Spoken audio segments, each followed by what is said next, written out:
God, the latest episode we put out is genuinely difficult to listen to. It's horror. It's truly horrific. It feels very appropriate to be here. Happening? Oh no, just the latest episode of Never Believe It, on my Naruto podcast that we put out, is genuinely oof. It's ew. What so what's the what is the number of the first episode y'all cover in Never Believe It? I'm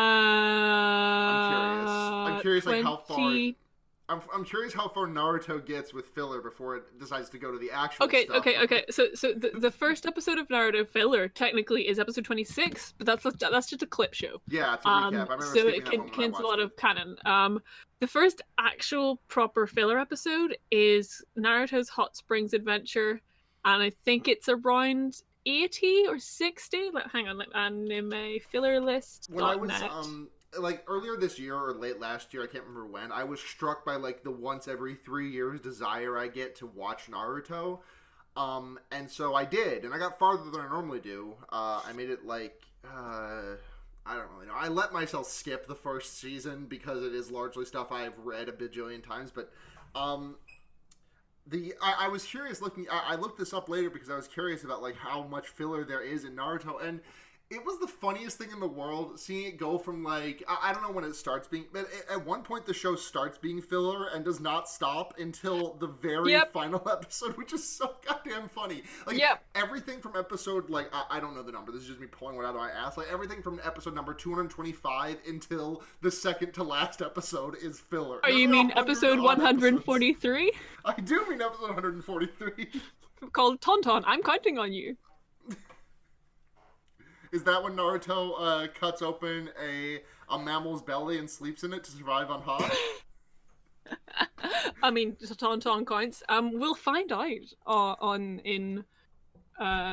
shit, actually, when we cover it, we're nearly at that point in Never Believe It. Currently on 136. No, wait. We might be in 140. That might be our next episode, actually. So we'll be able to tell you. You'll find out if Nart puts a him-sized hole in a tauntaun. Yeah. Just gotta get in there. I'm just imagining like remember that game show Hole in the Wall or whatever the hell it was called? Like it had a bunch of different names based on whatever country it was airing in, but basically is that the one where you had to jump in a certain shape through the hole in? Yeah. Okay, yes. I actually do remember that. I'm just now imagining like I said Naruto-shaped hole, and now I'm imagining just like a hole that is just perfectly shaped for him, including all of the individual hair spikes. And there's no real punchline to this. It's just kind of what I'm imagining in my head, and I hope you all are enjoying it as well. Yeah, and Naruto climbing in there going, "This hole was made for me." But I believe it. Never believe it. I refuse to believe it.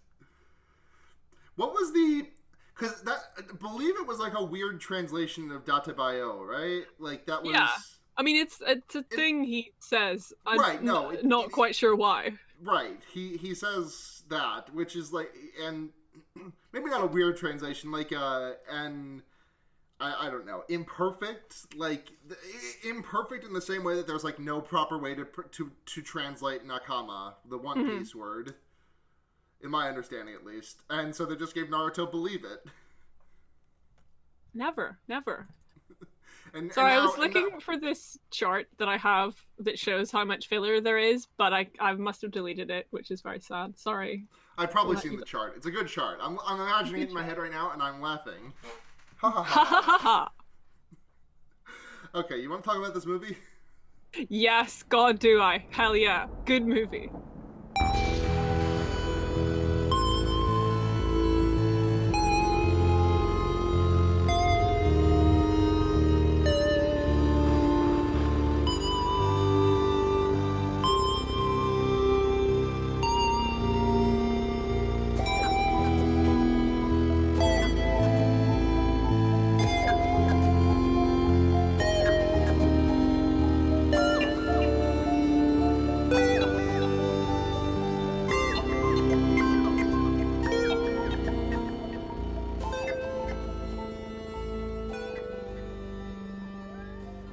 Fear Baiting, everyone. It's your number one social distancing podcast. I'm Sarah, and I'm joined this week by... Have you been on this podcast before? I feel like you have.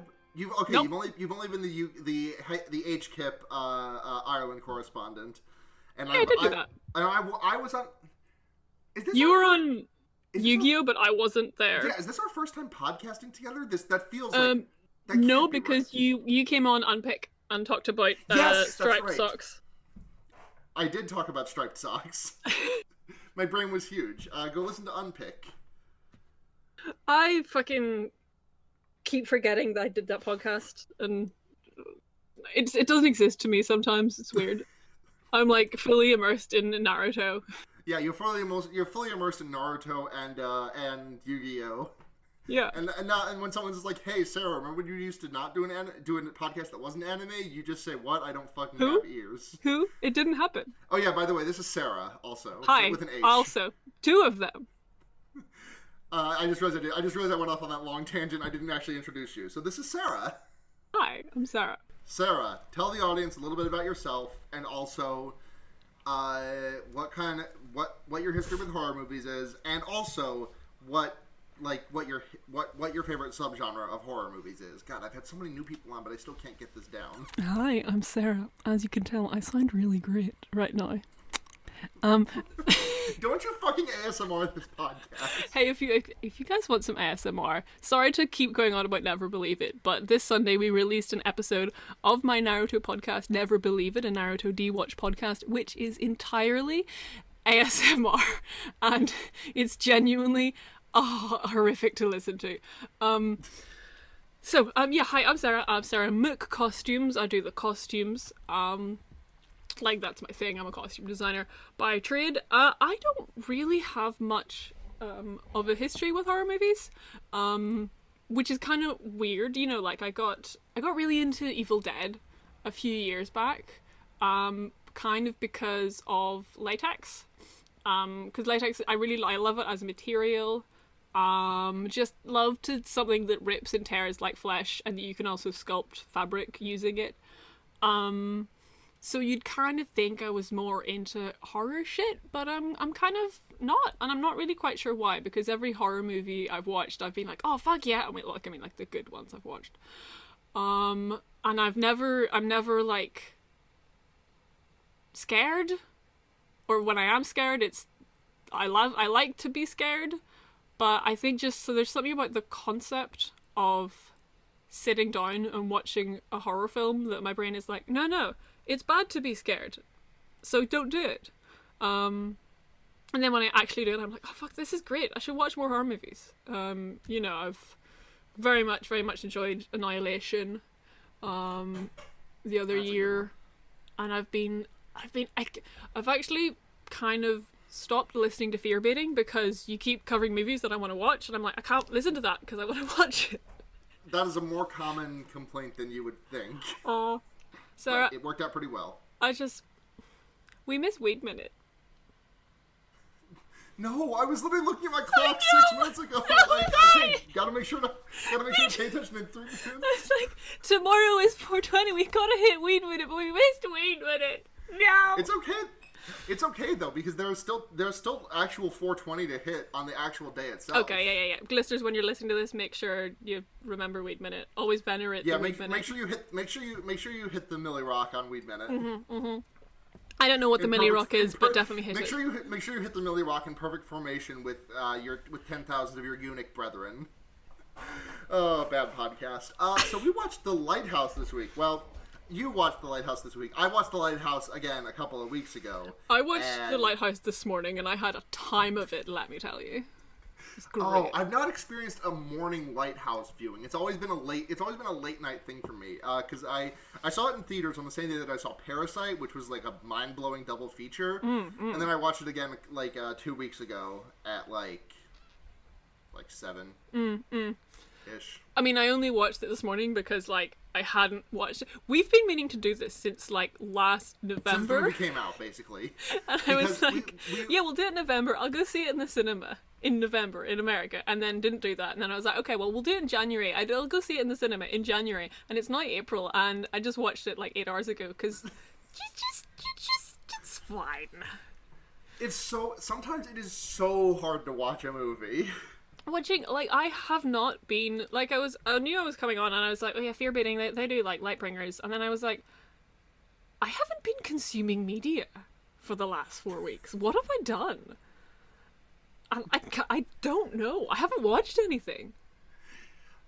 I do understand you with how hard it is to, like, watch anything, because, like, I have been like, damn, I really gotta watch Your Name for like the last 3 years, pretty much ever since it came out. Like, that movie has been sitting at the top of my watch list. Like, I literally am subscribed to a streaming service upon which I can watch that movie, and yet I have yet to pull the trigger on it because I'm so bad at watching fucking movies. Yeah. I've seen, okay, luckily Your Name is a movie I saw in cinemas.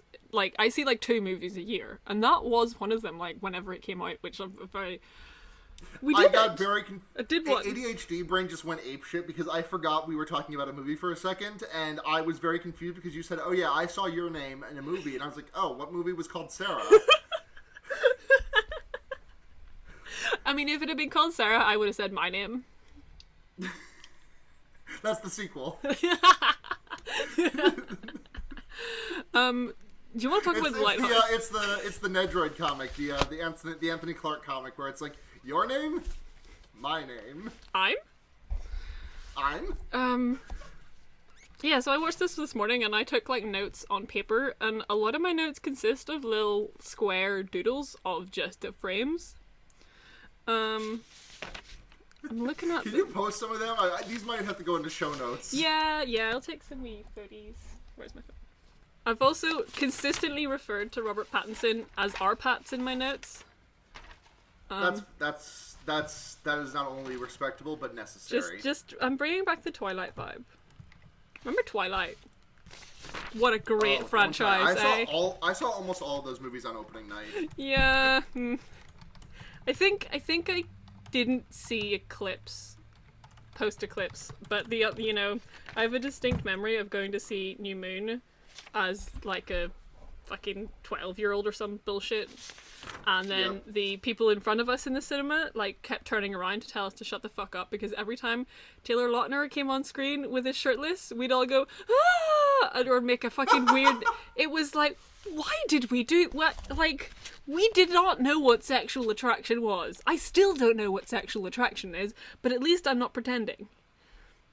Yeah, God, you know what other movie I saw in theaters around that time? Remember Vampires Suck? You might not remember. I do remember Vampires Suck. I never saw it, but I do remember it. I was gonna say, I don't know if like the lesser I don't know what exactly if the entire Wayans Brothers genre made it out of the States, because that feels like a very American. I don't kind of bad. think it came out in theaters here. Okay. Yeah, I definitely saw that one in theaters. I saw a superhero movie, which was...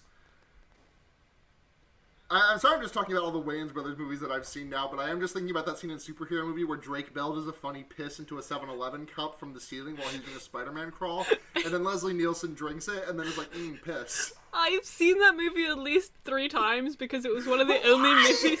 It was... So whenever I was, like, 13, 12, I got myself an iPod. And I discovered you could put movies on, and this was like one of the original iPods with like the 1-inch size screen, and I wanted to put a movie on it, so I managed to like illegally or somehow download a movie, but one of the only movies I had was a superhero movie, so I used to just like watch that. I've seen that movie at least 5 times. I do not remember her drinking piss. I literally stopped watching that movie after the scene where Leslie Nielsen finds his dead wife so hot that he tries to fuck her in the casket at the funeral. Fuck. I think I've just... Remember that scene? Eternal Sunshine that movie out of my mind, because now you mention it, that did fucking happen. Sure fucking did happen, eh? Okay, I've posted pictures of my notes. Oh, these are incredible notes. They're just... Okay. Pretty movie. So Bobbert Eggers' The Lighthouse. Bobby Eggs, Bob, as me and my friends call him. Oh no, my notes are out of order now. Fuck. Why did I do these on paper? So we have what are there, 5 actors in this movie, and not counting the sequels. A whole 5? We got. So I counted. There's Willem Dafoe. There's Robert Pattinson, obviously. There's the blonde guy. There's the titty mermaid. And then there is at least like the head of the guy of Willem Dafoe's former co-wiki. The lobster basket head. Yeah.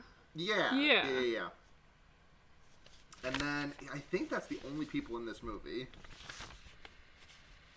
There are 2 Willem Dafoes at one point, I think. Are there 2 Robert Pattinson? There's 2 Arpatses.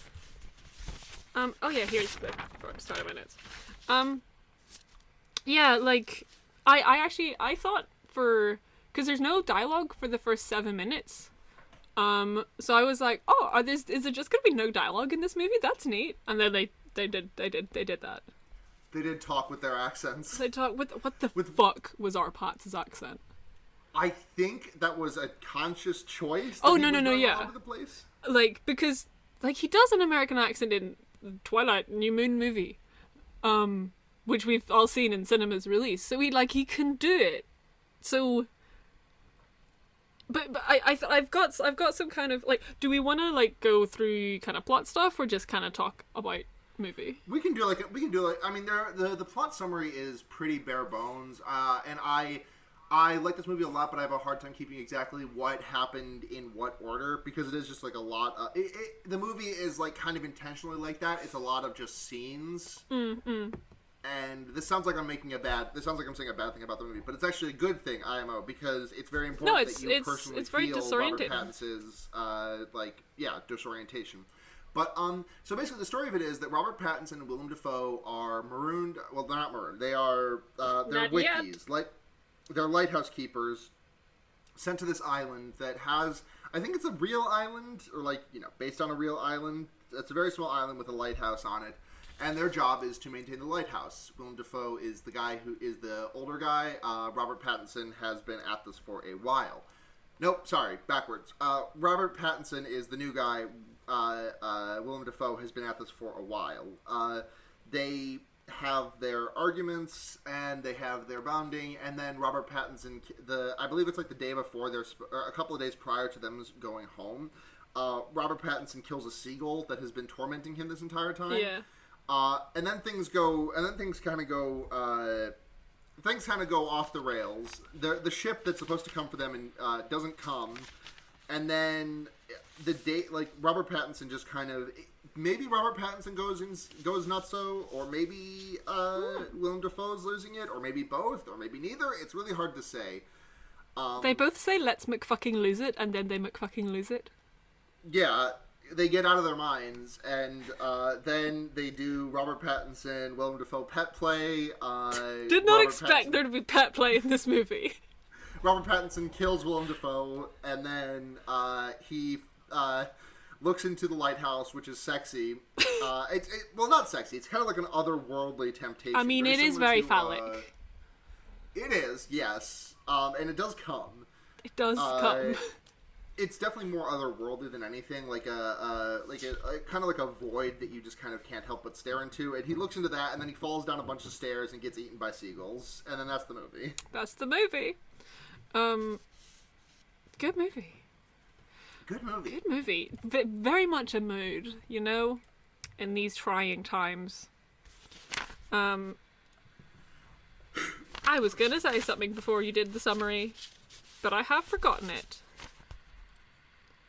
Oh man, I'm loving your drawings. Are there any you'd like me to go over?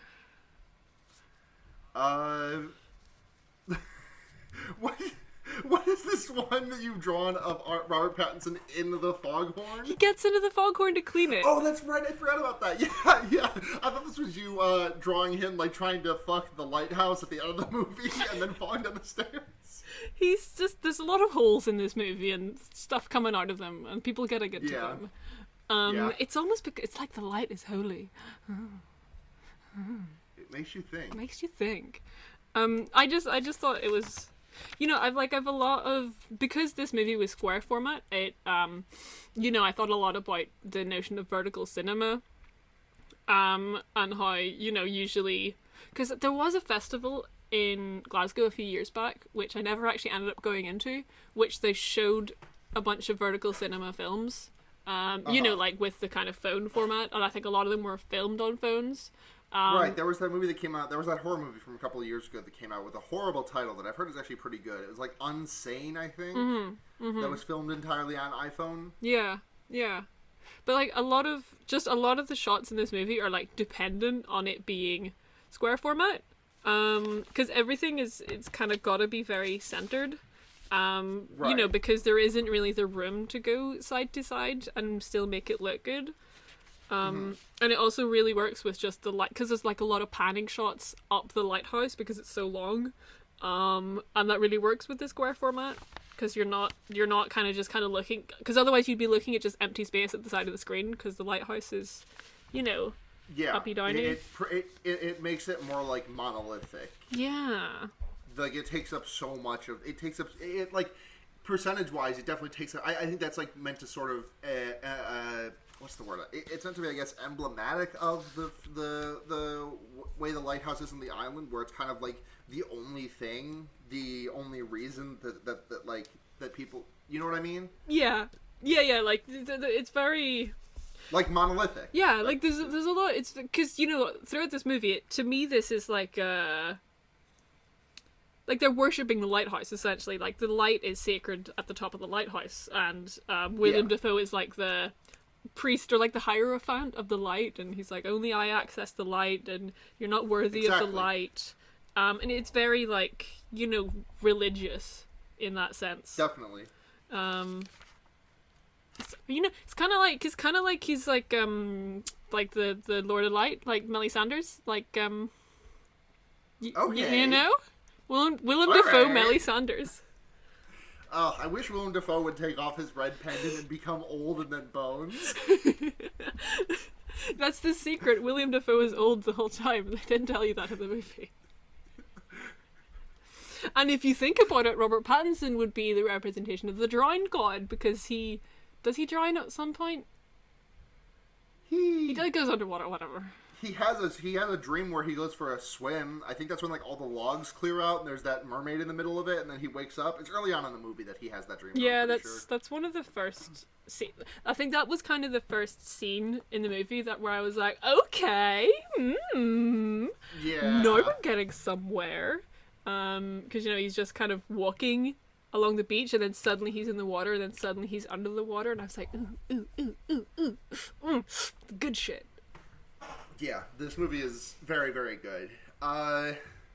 So the seagull is possibly one of my favorite things in this movie. I'm kind of going to talk about this movie in like vertical chunks. Just like same. I fucking love the seagulls in this movie. There were 3 of them, apparently. Well, there were multiple seagull actors, but there were 3 of them specifically that they had to play the one-eyed seagull who was constantly tormenting Robert Pattinson. Which I thought was just... I don't know. I love the seagull. The seagull's such a fucking prick, and I love it. It's weird, because I didn't kind of pay much attention to the seagulls, other than...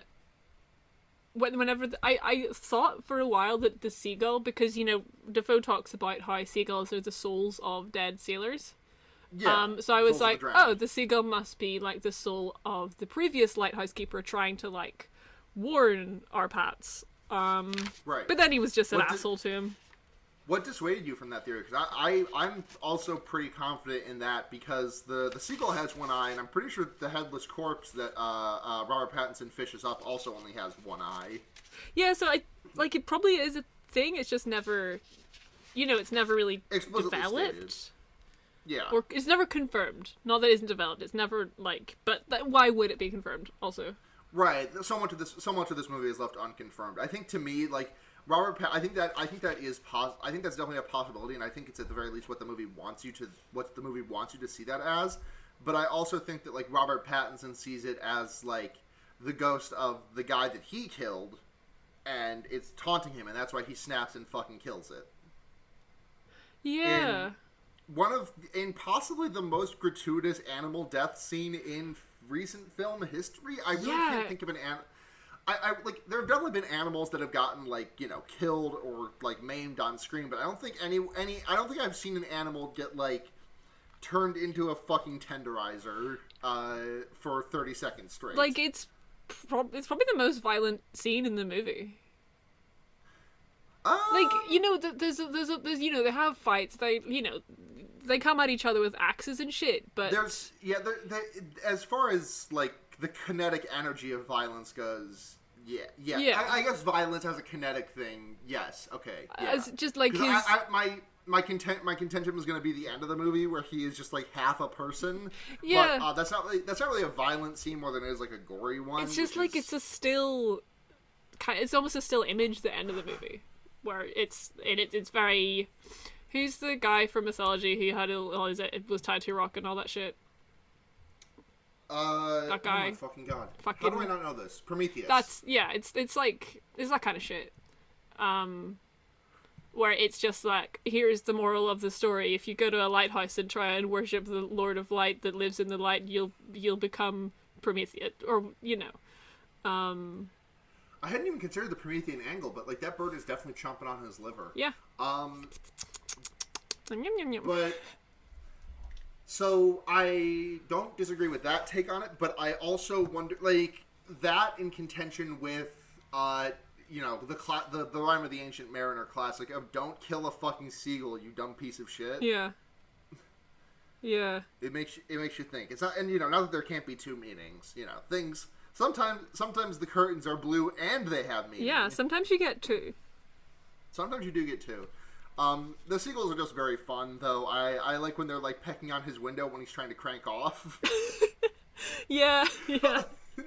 Oh, speaking of Robert Pattinson cranking off, should we talk about the wanking scene? I think we have the possibly the least sexual thing a person could possibly jerk off to in movie history. I just like this like little wooden what's the word for it that I mermaid siren? No, I know it's like a mermaid, but like the word to describe like the little wooden thing. Amiibo. Yeah, he finds a mermaid amiibo and jerks off to it so hard that he breaks it. Is fetish the word you're looking for? Yes, fetish was the word I was looking for. Thank you. Though I do prefer amiibo. Yeah, so he finds a little when he gets like the first night that he gets there, he finds a little wooden mermaid amiibo / fetish / tchotchke. And is like, oh damn, that's pretty sexy, and then he like jerks off. Yeah, I mean, just the wanking scene. It was so intense, and it confused me so much. Yeah, he's just like standing there and just like furiously cranking his hog. We see like his face and the rest of his body's in silhouette, so we don't actually see the fucking gifts and the goods and packages. We don't see. But he does like crumble the mermaid amiibo into dust when he's done. Yeah, it was so and they did the thing where there's all his flashing images, and they were of like tentacles, the mermaid he found on the beach earlier in his mind, like a yonic fish thing. Yes. A lot of tentacles. The fish that's like half pussy on the bottom. Yeah. Yonic the Hedgehog. Thank you. Oh god. Someday I'm going to make a podcast called Yonic the Hedgehog, and I don't know what the fuck it's going to be about, but I am going to make it. Just writing down Yonic the Hedgehog on my desk, and I'm gonna say it later on a podcast, and everyone's gonna think I'm really funny and original. Hold on, I need to do a quick Google before I make this joke. Oh, what the fuck? Okay, yes, okay. What were we talking about 2 seconds ago? Yonic the Hedgehog, Robert Pattinson. Yes, okay. Yonic the Hedgehog is going to be my Georgia O'Keeffe speed painting series.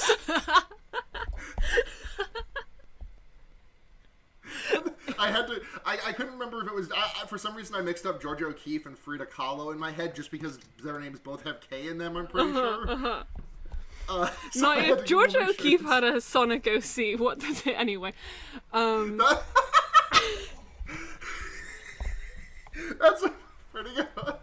Yeah, but the pussy mermaid, he finds the little amiibo of it. He has the dreams of the mermaid. He also thinks that one night he like sneaks up to the lighthouse to do something, I'm not entirely sure, and Willem Dafoe is, like, in there, and it sounds like he's coming, and there are tentacles, and it's just kind of, like, gooshing, like, cum. Yeah, there's just, like, cum dripping from the top of the light. Semen stains the lighthouse tops. Semen stains the lighthouse tops. Yeah, I think that, like, again, that moment in the movie where Arpats is at the top of the lighthouse, and I was like, because the one thing I'd heard about this movie was there was, like, a lot of bodily fluids in it, which I think is unrepresentative because there's a lot of cum in it, but there's not, you know, there's no, like, there's blood, not really. Okay, actually, there's a lot of blood, there's a lot of urine, there's a lot of vomit. Okay, retracted statement. There is a lot of bodily fluids in this movie. There's shit, there's cum. But it's mostly cum. This movie is, like, as far as bodily fluids go, this movie is, like, as far as fluids go, it's, like, number 1, alcohol, number 2, cum, number 3, water. Long ago, the 3 elements together. Everything changed when the cum nation attacked.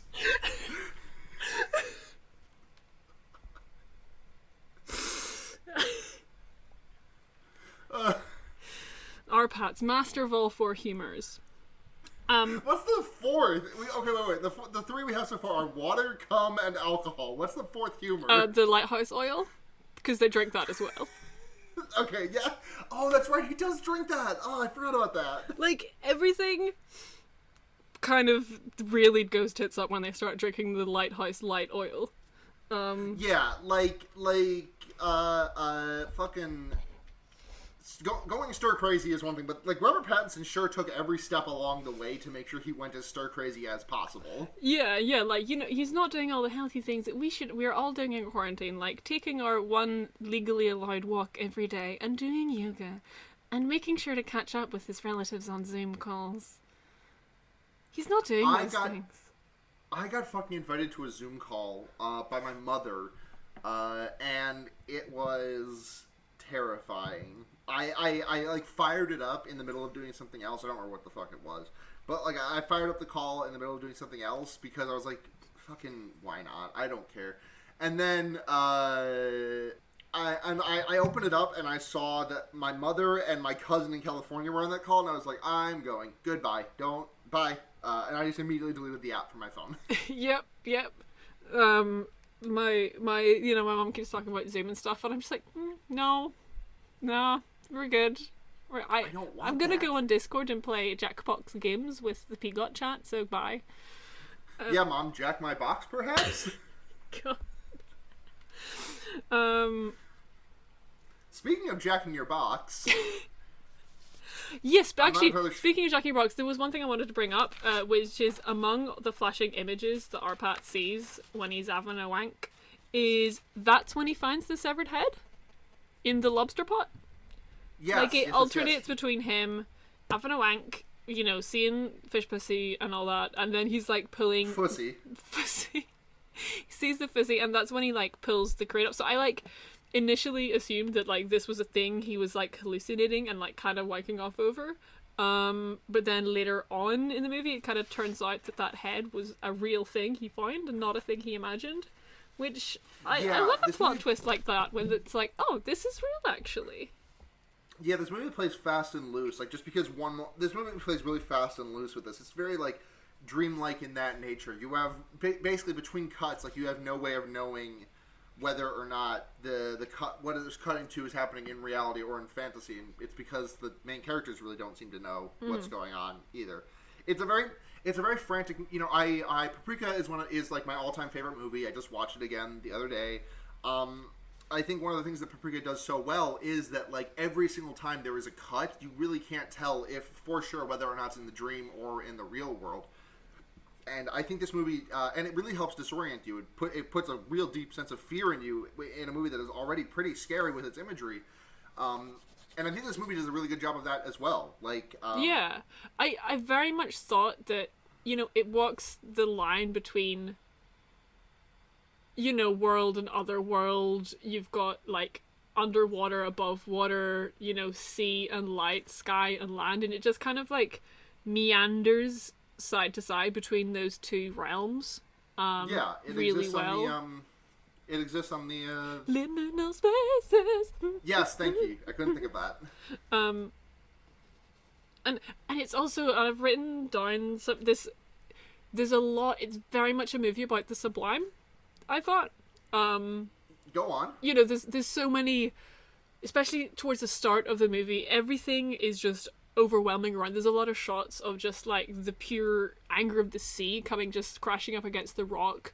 You know, a lot of the movie is just like lashing rain, and the kind of whole, you know, that little square of the screen is just like covered in lashing rain, and just like that rain, when you feel like you're out in it and it's just like pelting against you, it's like the most overwhelming thing. But this, like this, because the sea is, you know, typical. You talk about like romanticism. This is me fucking using my art school education for some goddamn thing. You know, this activating your brain. I'm activating my. Oh, hold on! I got to shift into art school mode. Are you okay? That sounded like it hurt. It hurts to shift into art school mode. But no, because you know the sea is to talk about like romanticism, and you know all those sort of thinking of like Raft of the Medusa, Turner paintings. It was very like Turner painting-esque actually, this movie, in a lot of ways. Just the turmoil of the sea, and it's like, you know, as well as that in this movie there's the light, which I think is also a sublime thing, because they're out in this rock in the middle of the sea, and that's overwhelming, but the only thing they have to cling to, the only thing their job is to like keep the light. So you know, that kind of.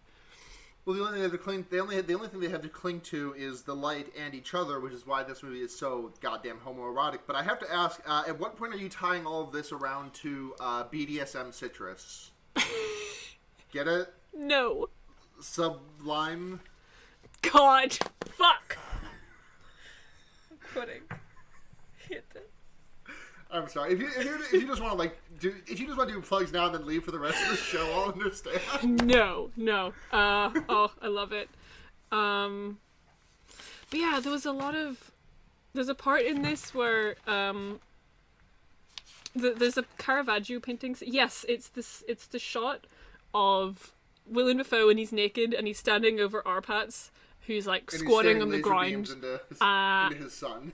Yeah, and like Willem Dafoe's eyes are like illuminated like a fucking laser into Arpats's, and it's very like, you know, or like a lighthouse. Like a lighthouse. And just the framing and the posing, and like especially the like one naked figure and one like clothed figure, and they're very like statically posed. It was just like a frame perfect Caravaggio painting. As in, like, there's an actual Caravaggio painting that they're imitating, or it just was reminiscent? It was reminiscent, but there might be.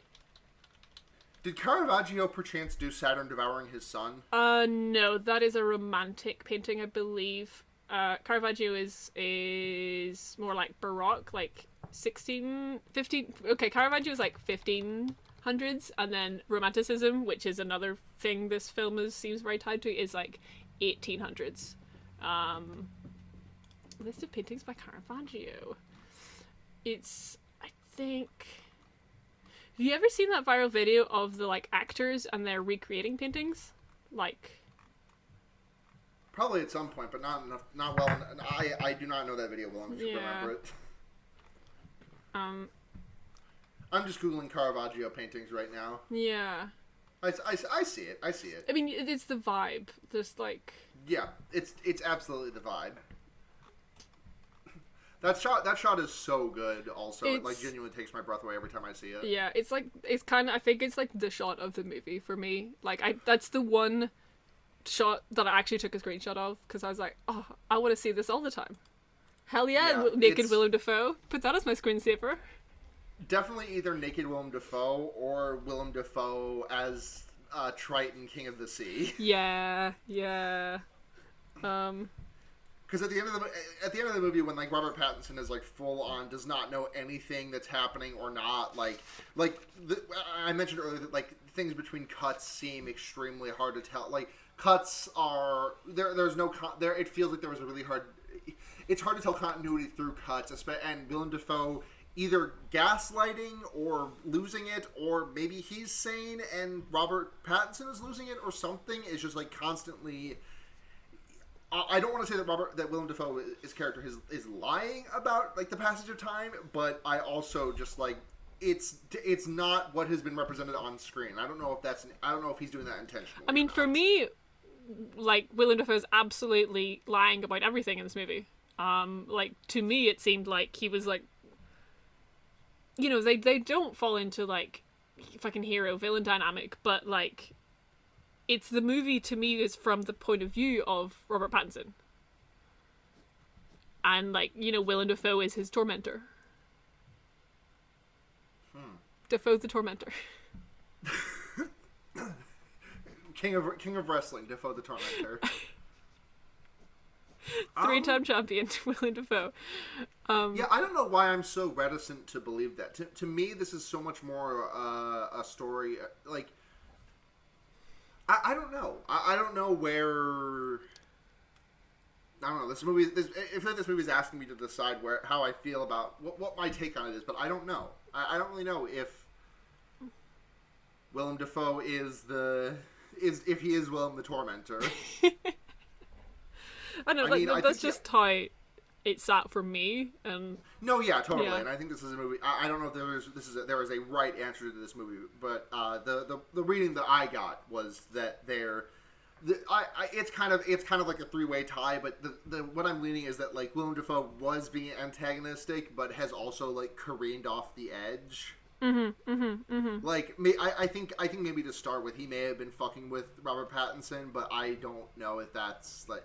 I don't know. I don't have strong smart thoughts on this. Yeah, I mean, my thoughts on it were, you know, I have a lot of notes for like the first half of the film where Arpats is doing all the work. Like, he's fucking toils and labours under the hot sun and in the blistering rain.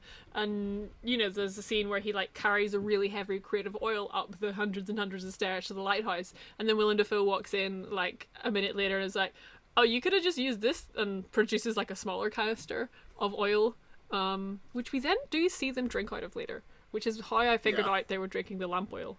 Slurp slurp. Slurp slurp, yummy yummy. They mix it with honey to make it taste good, so it's fine actually. Yeah. But you know, it is the movie is very insistent, for me anyway, that like Arpats is the only one in the group project doing any work, and Willem Dafoe is just sitting there like, my leg is broken, I can't do this. Yeah, I definitely. Yeah, I do agree with that. And it kind of culminates at the end of the movie whenever Arpats finds the Dafoe's like logbook, and Dafoe's logbook is all like, oh, the assistant is really lazy, I'm not going to pay him anything, and Arpats is like, oh, you're not going to pay me, and kills him.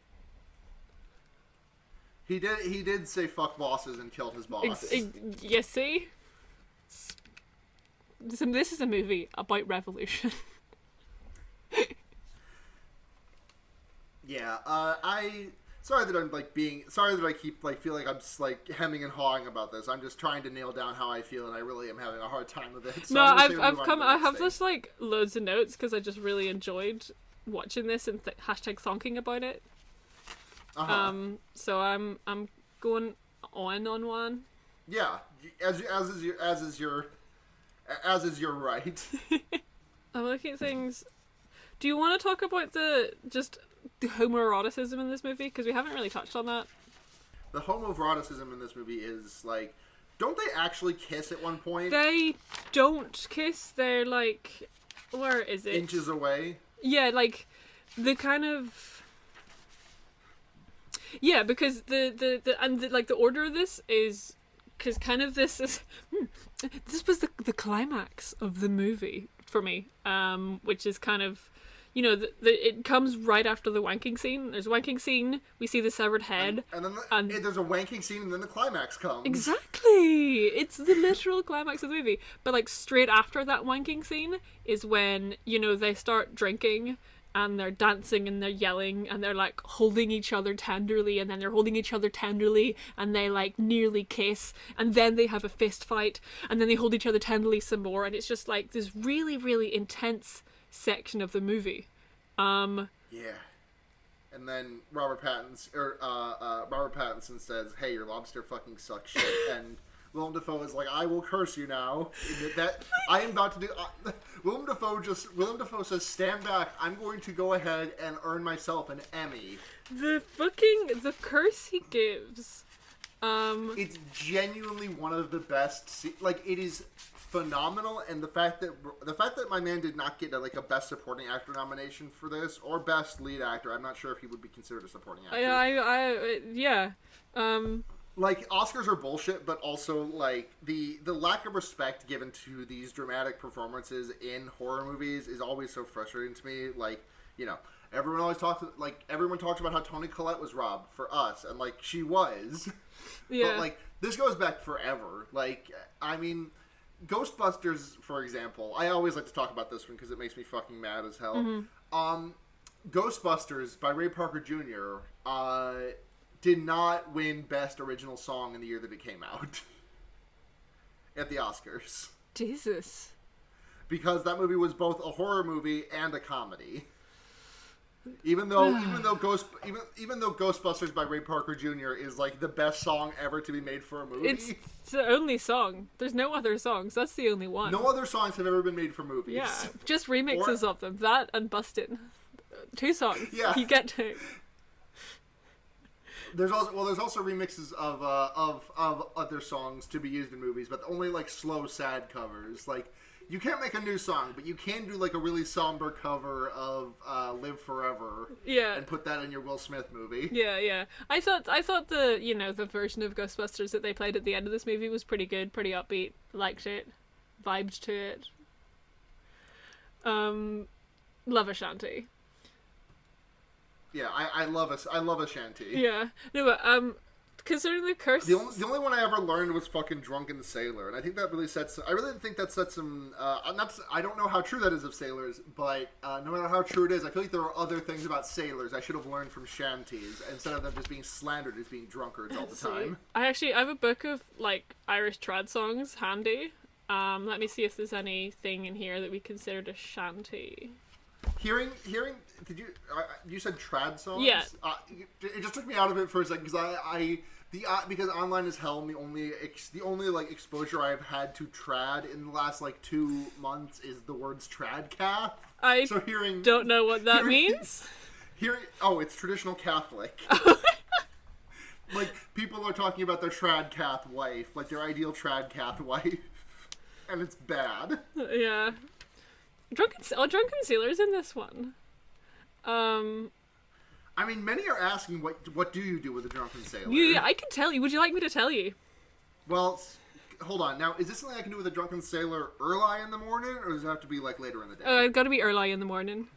Okay, yeah, that'll work. Yeah, I mean, you can put him in the scuppers with a hosepipe on him, if you're feeling. You can hoist him aboard with a running boat line.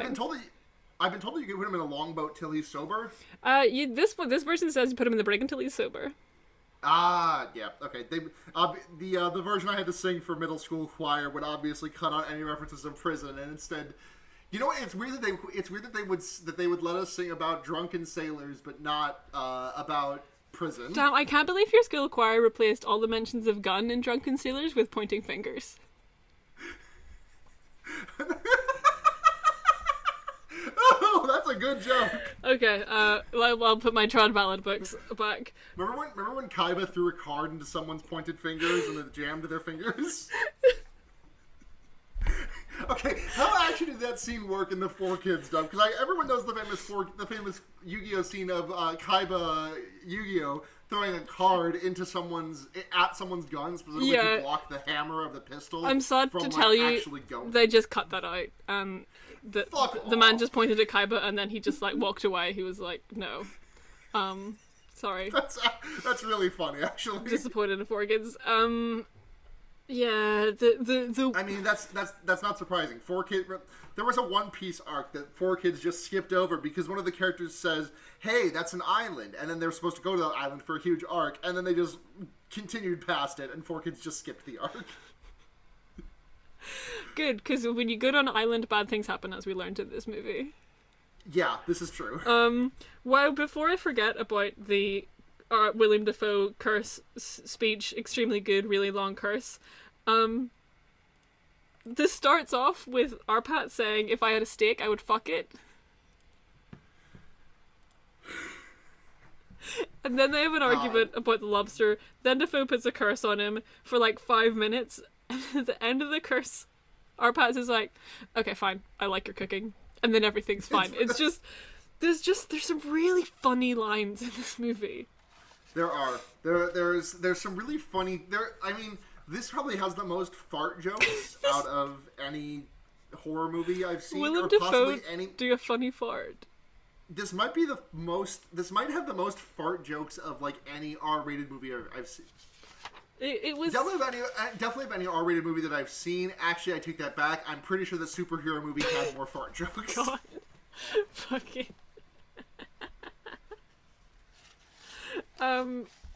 Yeah, because like it becomes like an actual plot point. The farts whenever. I think Arpat's like confronts Defoe and is like, I'm sick of your fucking farts. I'm sick of your rotten dick and curdled foreskin. No. It's not his fucking farts. It's his fucking farts. Or whatever. Because I truly love the fucking chameleon that is Arpat's accent in this, because it's when we find out later that like he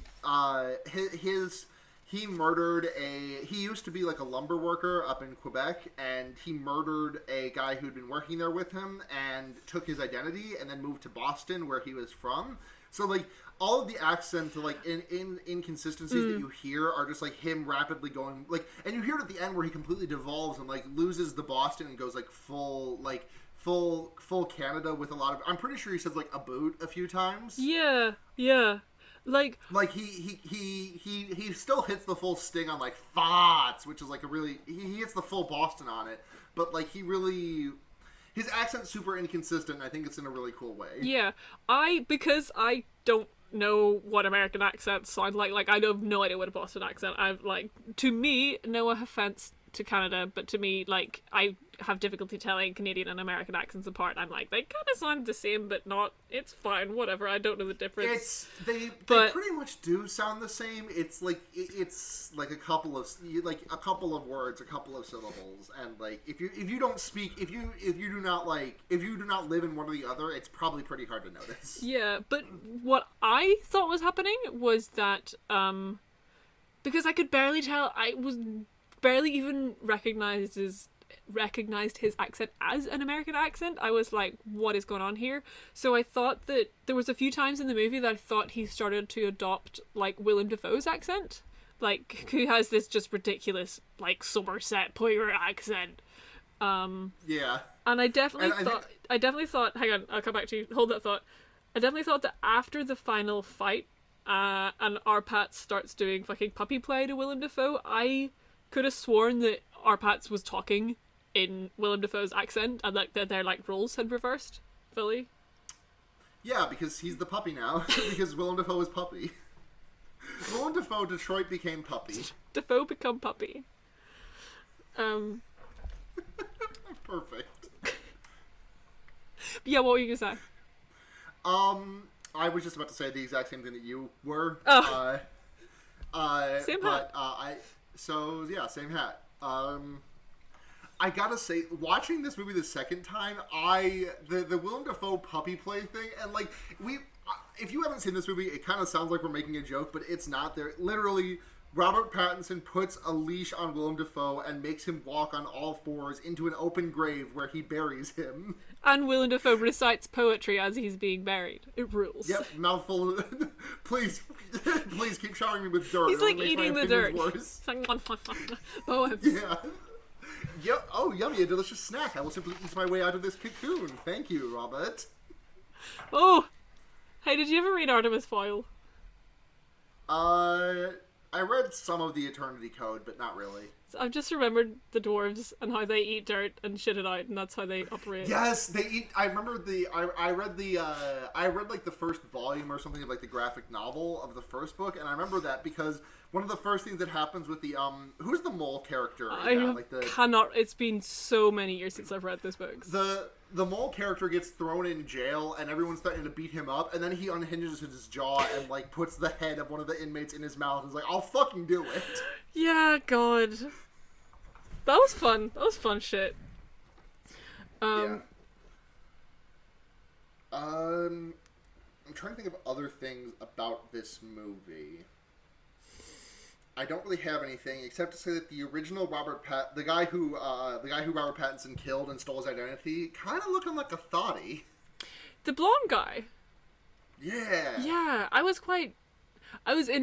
had no idea who that was, partially because I think I just had a hard time understanding the dialogue in this movie because their accents are really weird and they're like kind of like yelling or mumbling, and they're kind of wild with it. This is definitely a movie best served by subtitles. So yeah, and like I didn't have a version with subtitles, so I was just like, it'll probably be fine. Like I'm sure the dialogue isn't too important. And then I just I was like, who the fuck is this blonde guy?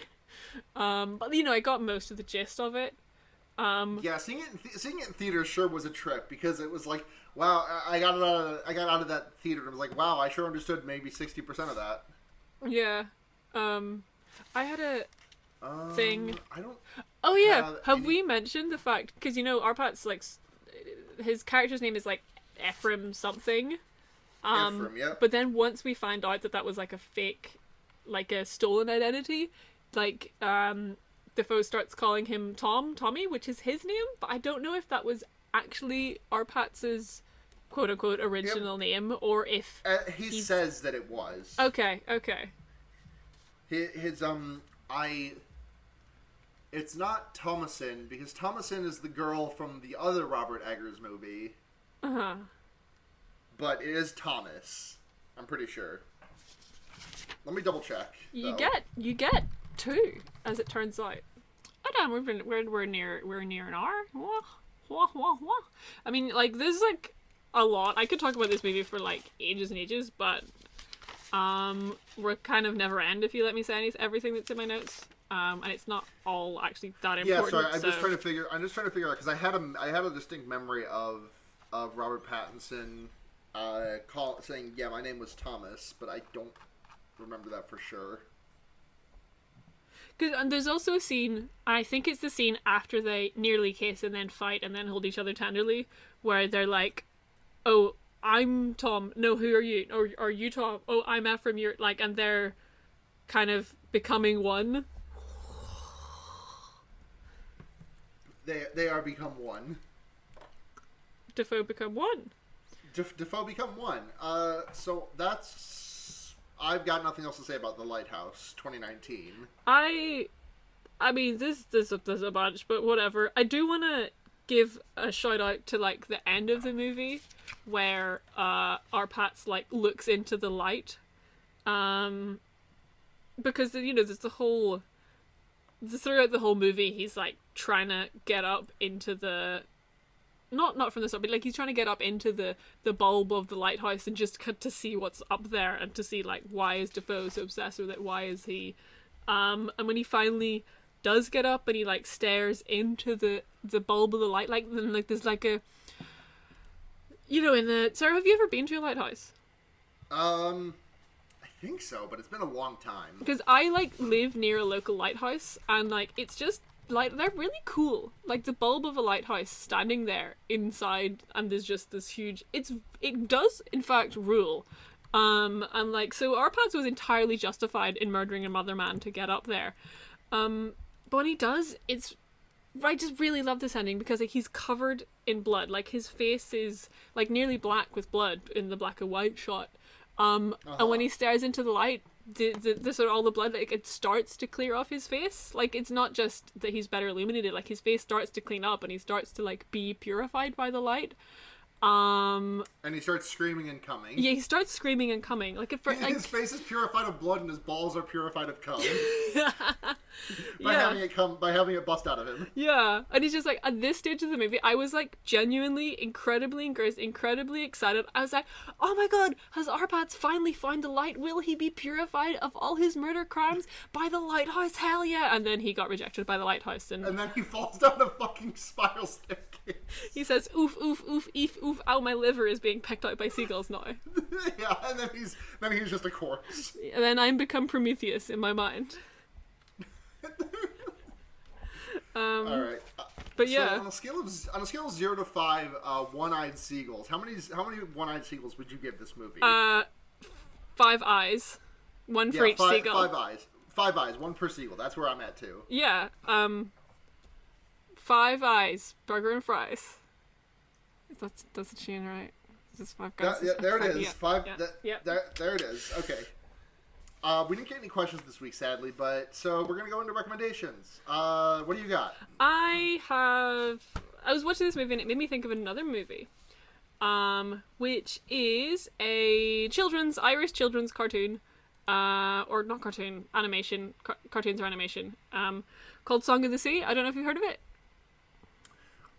I have. That rings a very familiar bell. Is there like a remake of that coming out or something? No, like it's just a very, completely the opposite of horror, but it does take place on a lighthouse. It is very liminal, and it's just one of my favorite animated movies. It's just like an Irish children's film from a few years back, and like it's a family. And they live on the lighthouse, and they keep the lighthouse, and there's selkies involved, and there's just seals, and it's like kind of completely the opposite of this movie, but I was just through the liminality of the sea and just like the magic of the sea that is portrayed in this, it made me think of the cutest animated children's film that there is, which is Song of the Sea. Yeah. I'm looking at this now and I'm like, this kind of reminds me of another movie. Is it The Secret of Kells? Yeah, same director, same studio. Okay, same director, gotcha. Yeah, Cartoon Saloon, I think, Cartoon Saloon did The Breadwinner, maybe? I don't believe I know They're that just one. a good Irish animation studio, which...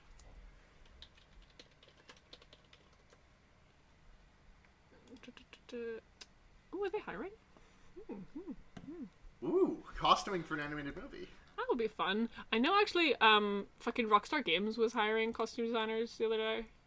Yeah, that doesn't surprise me. I said that, like halfway through that sentence, I was like, oh, that's probably a real job and is actually like probably a very important thing. Yeah, but like I don't have any digital design experience, so like I didn't even bother applying because I was like, I'm not. Now you need to you need to like Voltron style team up with someone who is really good at digital production but has no idea what the fuck a costume even is, and you fuse like Voltron. Yeah. And then the lighthouse happens. Yeah. Yeah.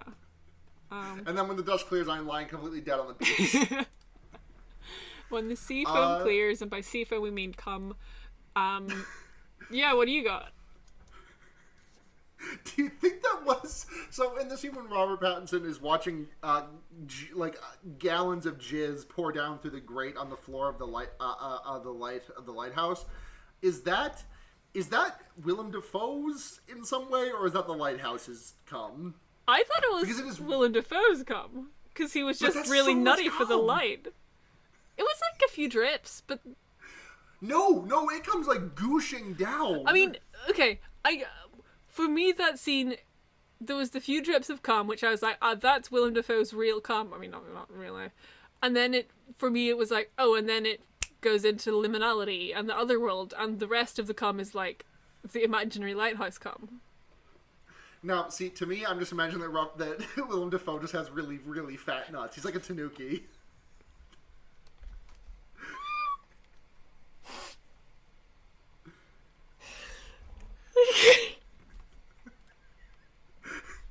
Do tanukis have fat nuts?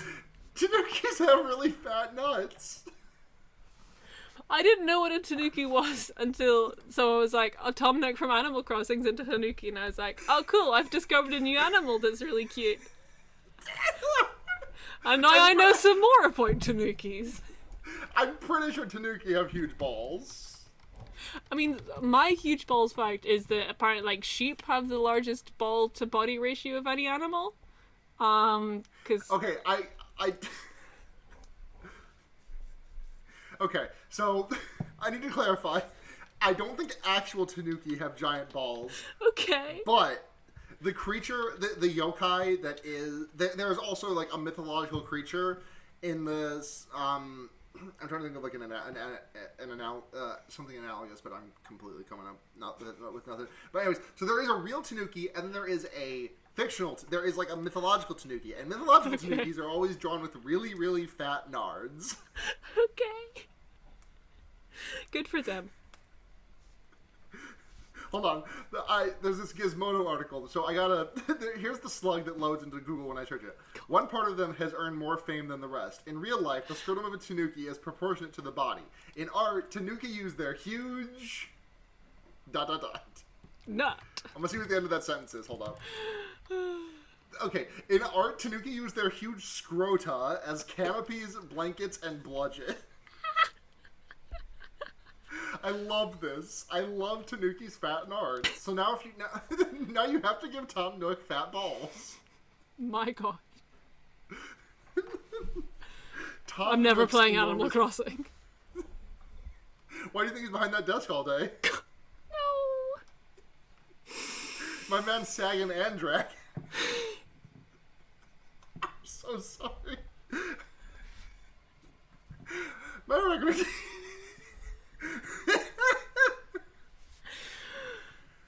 Oh my God. Okay, fine. What's your recommendation, Sarah? My recommendation this week is I went back and I have been playing the original Half-Life, and it's a really good video game. I've been inspired by the really funny videos done by YouTube channel Wayne Radio TV. They're called like Half-Life, but the AI is self-aware or something. It's like just like a prolonged improv show where all of the improv people are Half-Life characters. Mm-hmm. It's very funny. I'm doing a bad job pitching it, but it's really, really good. But that got me back in the mood to play through it, and I'm like, I don't know, like 4/5 of the way through. I'm definitely in like the last act, and it's really good. That game holds up incredibly well. I've played it before, but I never really got very far. I maybe made it like a quarter of the way in, like 6 or 7 years ago.